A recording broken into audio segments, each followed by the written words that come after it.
Kevin.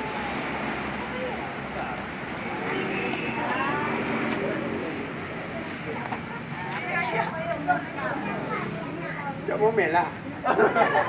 Momen apa yang belah hari kan belah rohnya.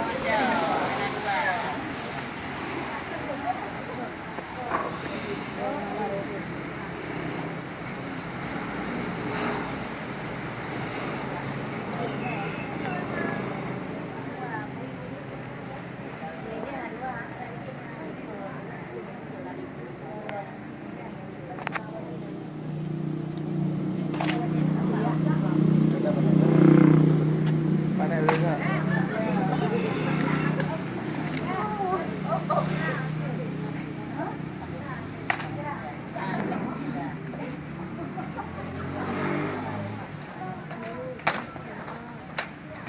Kak, bede, jom lah.